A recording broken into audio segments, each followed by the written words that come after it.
Bonjour, je suis Adnan Azzouzi, votre professeur d'analyse. Ce cours est destiné aux étudiants de la filière SMP-SMC inscrits en semestre 1 à la faculté des sciences d'Al-Merez. Ce chapitre sera consacré à l'application des développements limités. En fait, vous avez déjà vu dans une séance les formules de Taylor. Dans la séance d'après, vous avez vu les développements limités, ça veut dire comment on les calcule, au voisinage de 0, au voisinage d'un point quelconque et même au voisinage de l'infini. Aujourd'hui, cette séance sera consacrée à l'application de ces développements limités. Ça veut dire, une fois qu'on a calculé un développement limité, à quoi sert? Comment on peut s'en servir? Donc, on va suivre le plan suivant. Donc, on va voir 4 applications. On va voir comment construire l'équivalent de fonctions ainsi que calculer les limites des formes indéterminées. On va montrer comment on détermine une tangente et même chercher la position de la tangente par rapport à sa fonction.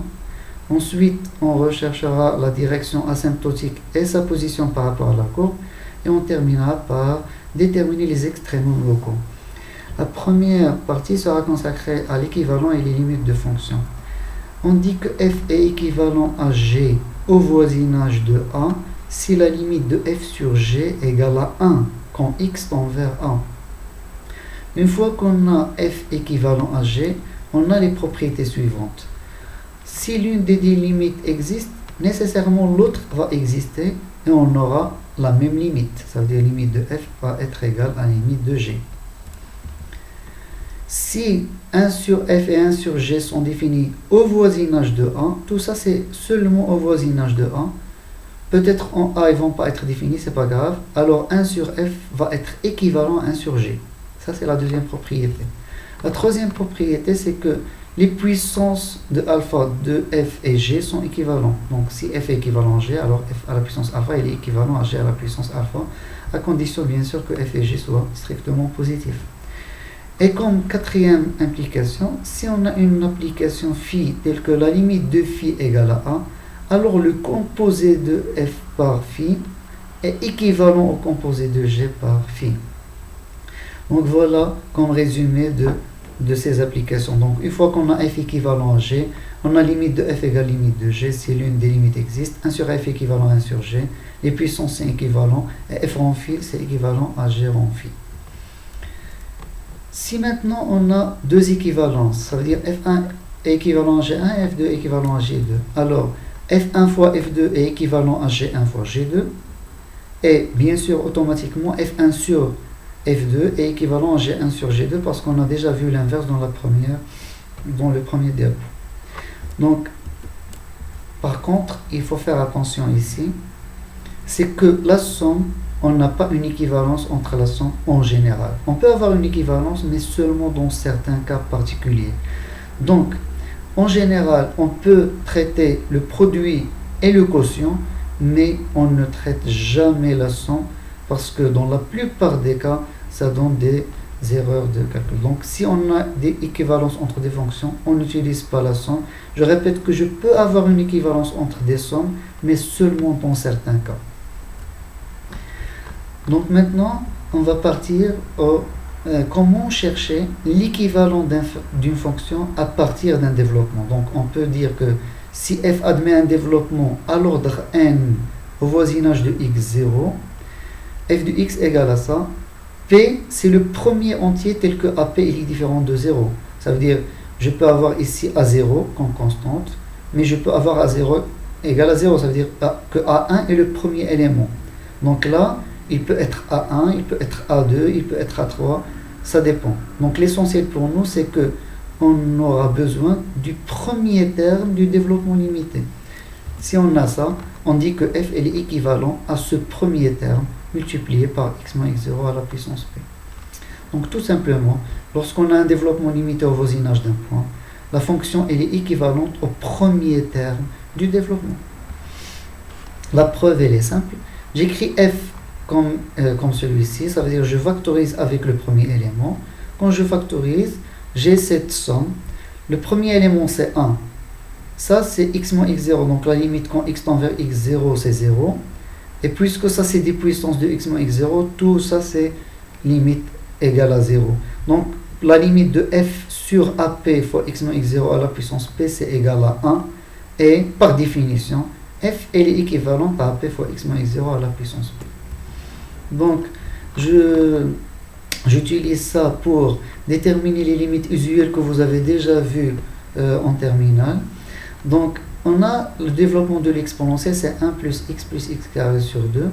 Donc regardez ce que je vais faire.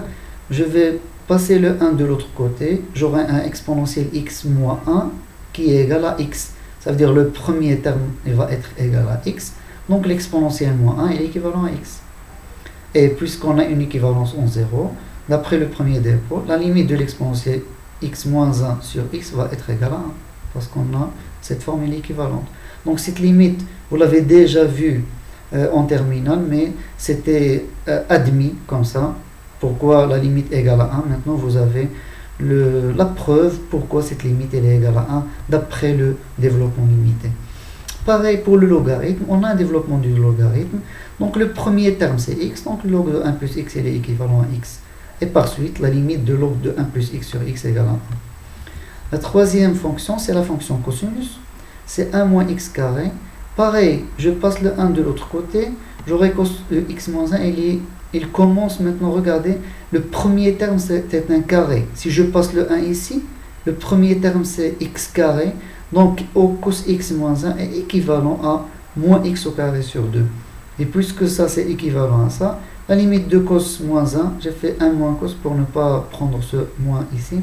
Donc la limite de 1 moins cos sur x carré égale 1 demi. On termine par la fonction sinus.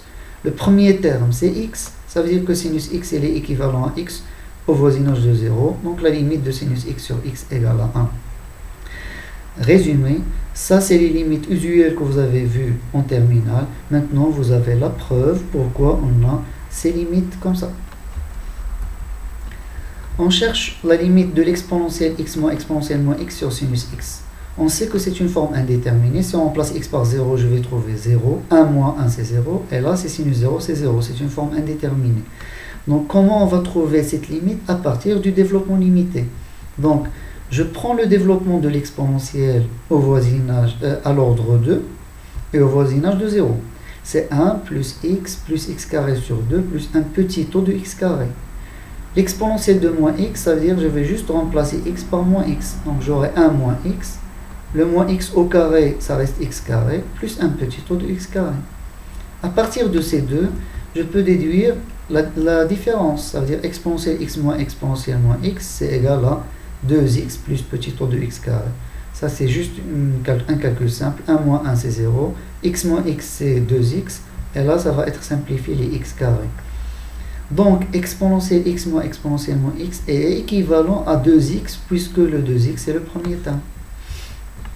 Maintenant on part à la fonction sinus. On sait que sinus c'est x moins x3 sur 6 plus un petit taux de x3.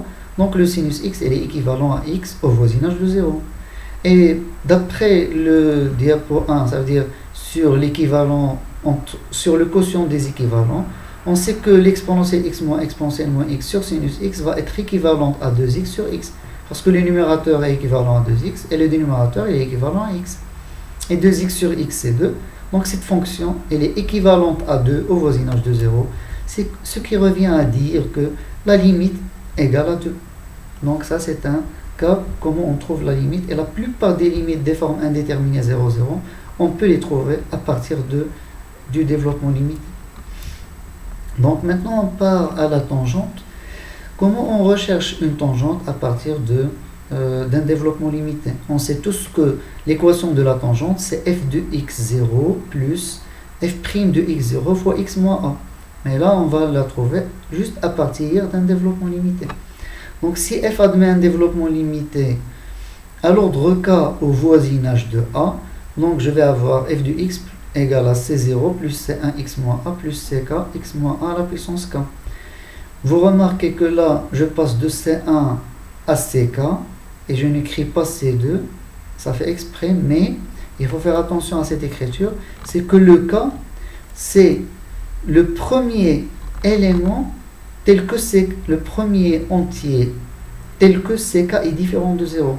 Ça veut dire que le k peut être égal à 2 si ça il est différent de 0. Sinon, si le C2 égale à 0, ça va être un C3. Si le C2 et le C3 c'est égal à 0, ça va être un C4. Ça veut dire que K est le premier entier tel que CK, elle est différent de 0. Bien sûr à partir de 1.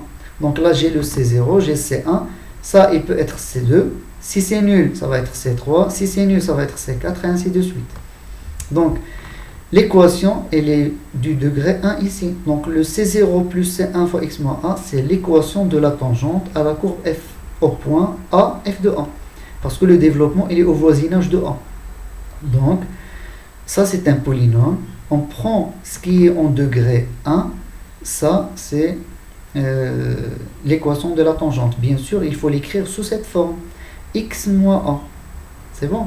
X moins A au carré, ainsi de suite. Donc, cette équation, c'est l'équation de la tangente.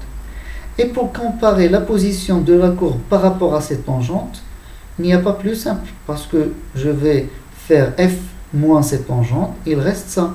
Ça, c'est le premier terme. Et ça, ce terme-là, il est négligeable devant ck fois x moins a à la puissance k, parce que c'est un epsilon qui tend vers 0. Puisque ce terme, il est négligeable devant celui, donc le signe de f moins la tangente est égal au signe de ce terme. Donc la position de la courbe est donnée par le signe de ck fois x moins a à la puissance k, où k est le plus petit entier supérieur ou égal à 2, tel que ck est différent de 0. Donc, on va faire un schéma pour résumer la position de la tangente par rapport à la courbe. Je refais juste l'écriture que j'ai écrite tout à l'heure. F, c'est C0 plus 1 fois x moins 1, ça c'est la tangente. Et ça c'est le premier terme qui est non nul, ça veut dire le CK c'est le premier non nul. Donc là, j'aurai quoi? Si le CK fois x moins k à la puissance k il est positif, alors la courbe elle sera localement au-dessus de sa tangente. Pourquoi? Parce que dans ce cas, si ça c'est positif, f va être supérieur à ça. Donc f va être supérieur à l'équation de la tangente. Ce qui revient à dire que la courbe elle est au-dessus de la tangente, puisque f elle est supérieure à l'équation de la tangente. N'oubliez pas qu'on parle localement, parce que tout le développement limité c'est au voisinage d'un point. Donc localement, la courbe est au-dessus de sa tangente. Pour l'autre cas, ck fois x moins k est inférieur à 0, on aura la courbe sera au-dessous de la tangente. Parce que dans ce cas, f va être inférieur à l'équation de la tangente. Il reste le troisième cas, c'est que le ck fois x moins a à la puissance k va changer de signe. Dans ce cas, on aura la tangente va traverser la courbe au point A, f de A. Dans ce cas, on n'a pas au-dessous et au-dessus, non, on aura une tangente qui va traverser la courbe au point A, f de A. On dit que ce point est un point d'inflexion. Lorsqu'on aura une tangente qui traverse une courbe en un point, on dit que ce point est un point d'inflexion. Je peux refaire la même chose, c'est-à-dire la même fonction, mais avec un autre schéma. Au lieu de parler de ce terme, je vais juste parler du k. Si k est pair et si k elle est impair. Pourquoi? Parce que si k elle est pair, le x moins a à la puissance k va être positif. Donc ce terme va être toujours positif pour le k pair. Donc qu'est-ce qui reste pour le signe? Le ck. Donc dans ce cas, on va étudier 2k pour ck. Si ck il est positif, alors la courbe est au-dessus. Si ck elle est négatif, alors la courbe est au-dessous. Par contre, pour le k impair, puisque x moins a à la puissance k va pas être ni positif ni négatif, va changer de signe, alors dans ce cas, n'importe ck va donner un changement de signe ici. Donc la tangente, en résumé, va traverser la courbe en un point. Donc pour résumer ce schéma-là, pour le cas impair, la tangente va traverser la courbe. Pour le cas pair, il faut juste voir le signe de ck seulement.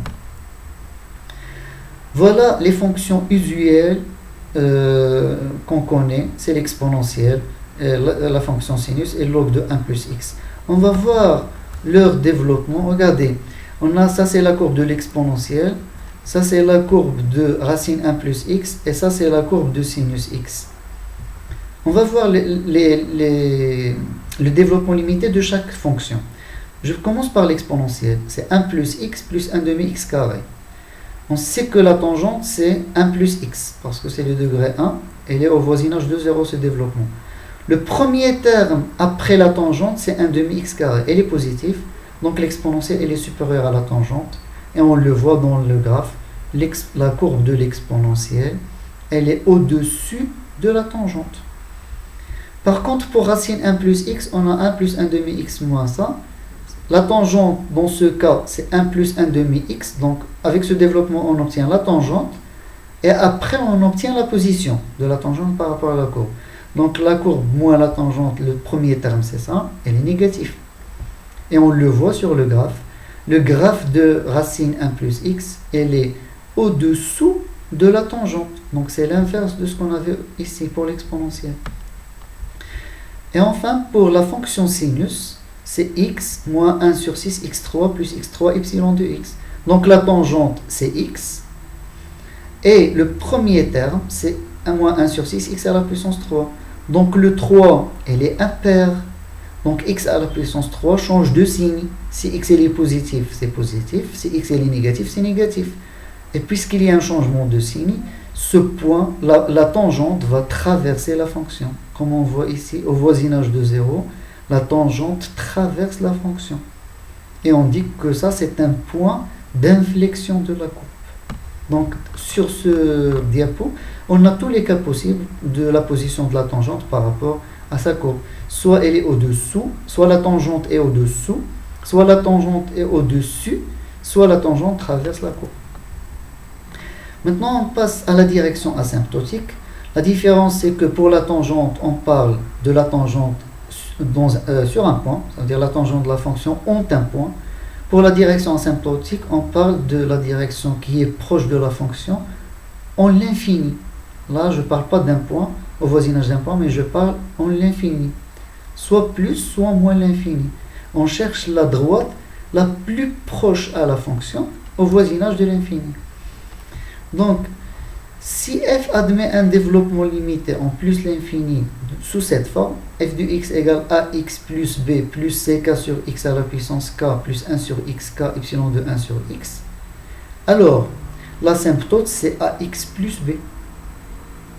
Et la position de la courbe par rapport à son asymptote va être donnée par le signe de ck sur x à la puissance k.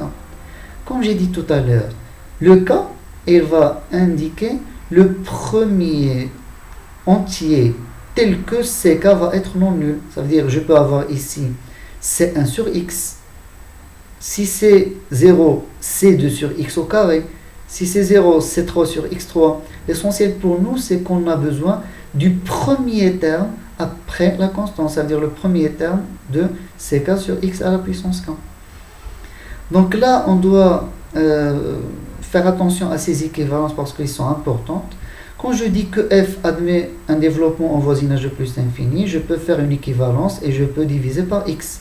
F de x sur x, ça va être égal à a, plus b sur x, je divise ici par x, plus ck sur xk plus 1, plus 1 sur xk plus 1 fois un epsilon. Et lorsque je fais un changement de variable x égale 1 sur t, j'aurai le 1 sur x c'est t, le x c'est 1 sur t, et je remplace 1 sur x par t. J'aurai cette écriture-là. Pourquoi tout ça? Parce que lorsqu'on veut calculer un développement en voisinage de plus l'infini, on revient toujours à un développement en 0 avec un changement de variable trivial qui est toujours x égale 1 sur t. Quand x tend vers plus l'infini, le t tend vers 0, on fait le développement limité qu'on sait au voisinage de 0, et à la fin, on revient à notre variable de départ qui est x qui va vers plus l'infini. Autre remarque, pourquoi j'ai fait f de x sur x? Parce que si vous vous rappelez bien comment on détermine l'asymptote d'une fonction, ce que vous avez fait en terminale, vous faites quoi? Vous faites la limite de f de x sur x, vous allez trouver que c'est égal à a. Et une fois que vous avez trouvé le a, vous faites la limite de f de x moins ax et vous allez trouver le b. Donc c'est pour cela qu'il y avait cette notion de f de x sur x. Et en plus de ça, c'est le f de x sur x qui donne un développement en plus l'infini qui a ce changement pour le développement en 0. Donc là, on a un développement trivial en 0. On revient à notre développement de f de x sur x qui est en plus l'infini. Et après, on peut revenir à f de x en multipliant par x. Donc ça, c'est le chemin qu'on va faire toujours pour trouver l'asymptote à partir d'un développement limité en l'infini. On fait f de x sur x. On fait un changement de variable. Et lorsqu'on fait un changement de variable, on écrit un développement au voisinage de 0. Et je reviens à ma variable de x pour avoir f de x sur x. Et à la fin, on multiplie par x pour avoir notre f de x qu'on cherche. Donc, voilà, j'ai écrit les trois formules qui sont équivalentes. Ça, c'est le développement en plus l'infini de f. Ça, de f sur x. Et ça, c'est avec un changement de variable pour t. Les trois formules sont équivalentes. Donc, ce qui va m'intéresser, c'est quoi? C'est que ça, c'est l'asymptote. Et ça, c'est le premier élément. Donc, c'est ce premier élément qui va donner le signe de f par rapport à l'asymptote. Regardez, on aura, si ck elle est positif, alors la courbe est au-dessus de son asymptote. Pourquoi? Parce que le x à la puissance k, elle est positif. Parce qu'on est dans plus l'infini, au voisinage de plus l'infini. Le x, elle est toujours positif. Donc, il reste que ck qui va déterminer le signe ici. Et pas le x, parce que je suis dans plus l'infini. Et si ck elle est négatif, la courbe est au-dessous de son asymptote. C'est trivial ici pour déterminer la position de la courbe par rapport à son asymptote. En moins l'infini, par contre, il faut faire attention, parce que là, j'ai les mêmes formules.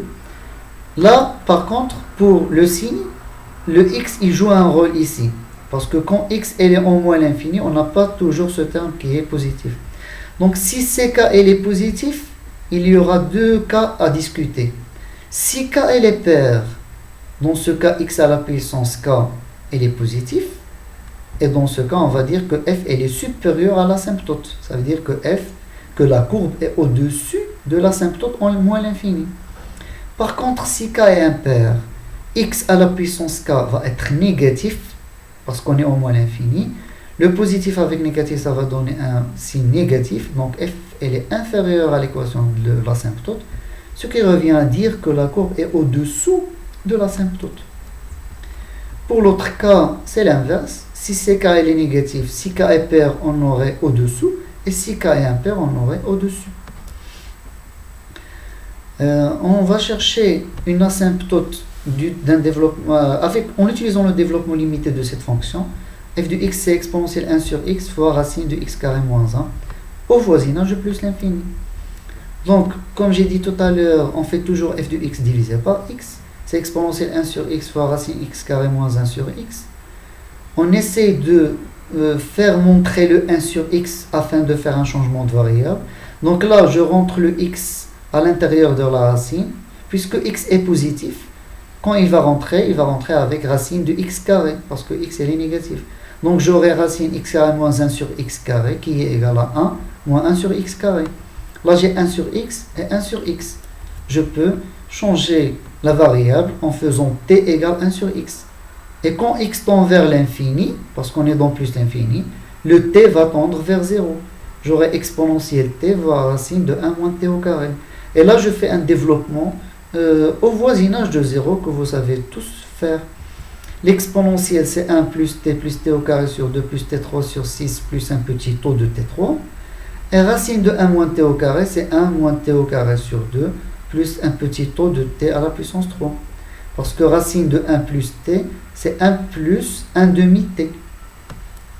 Donc là j'ai un développement multiplié par un développement. Je fais les calculs. Et je ne dépasse pas l'ordre que je veux, ça veut dire l'ordre c'est 3. S'il y a un ordre qui dépasse, je ne l'écris pas. Donc, pardon là, c'est juste un changement. J'avais le choix entre multiplier ici et après revenir à la variable x, ou bien revenir à la variable x et multiplier. C'est pareil, toujours on aura le même calcul. Donc là, je fais le changement et après je fais la multiplication pour avoir ça. Je répète que je peux faire le calcul avec t et à la fin, je reviens à mon variable de x. Donc voilà le développement de f de x sur x, c'est 1 plus 1 sur x moins 1 sur 3x3 plus un petit taux de 1 sur x3. Ça, je l'obtiens juste avec un calcul simple ici de produit. Donc f de x, c'est égal à x plus 1 moins 1 sur 3x carré. Je multiplie le terme ici par x. Et du coup, mon asymptote, c'est x plus 1 pour cette fonction f au voisinage de l'infini. Donc l'asymptote, c'est 1 plus x. Et pour étudier sa position par rapport à la courbe, il faut juste faire f moins asymptote. Et le premier terme, c'est moins 1 sur 3x au carré. Ça, c'est positif avec un signe moins, donc ça, c'est négatif. Donc f de x moins l'asymptote, c'est négatif. Ça veut dire que le graphe de f est au-dessous de l'asymptote quand x tend vers l'infini. On va refaire le même exemple, mais on va calculer au voisinage de moins l'infini au lieu de plus l'infini. Donc là, il n'y aura pas de changement, sauf que là, quand je vais rentrer le x à l'intérieur, il ne faut pas oublier que là, x est négatif. Donc, quand c'est moins, le x, ça va être moins x, et pour ce cas, le moins x, il va être positif. Donc, si je rentre le x à l'intérieur, il y aura un moins qui doit rester à l'extérieur. Donc, ce moins n'était pas là. Il est là parce que j'ai fait rentrer le x à l'intérieur. Parce que le x, il va vers moins l'infini. Et le calcul, c'est pareil que tout à l'heure, sauf que là, il y aura un moins de plus. Je fais toujours un changement de variable comme je viens de faire tout à l'heure. Donc, à la fin, j'aurai un développement de ce cas-là. Moins 1, moins 1 sur x, plus 1 sur 3x3, plus un petit tout. Et je multiplie par x pour avoir f de x égale moins x, moins 1, plus 1 sur 3x carré, plus un petit taux de 1 sur x carré. Donc, l'asymptote de f en moins l'infini, c'est moins x moins 1. Et la position de f par rapport à l'asymptote, elle est donnée par 1 sur 3x au carré, qui est positif. Donc, le graphe de f est au-dessus de l'asymptote quand x tend vers, ici, c'est moins l'infini et pas plus l'infini. On va terminer cette séance par la recherche d'extrémums locaux, toujours en utilisant le développement limité. Donc, j'ai un développement de f à l'ordre k au voisinage de a. F de x, c'est f de a plus f' de a fois x moins 1 plus un ck, comme tout à l'heure. Ck, k est le plus petit entier supérieur ou égal à 2, tel que ck il est différent de 0.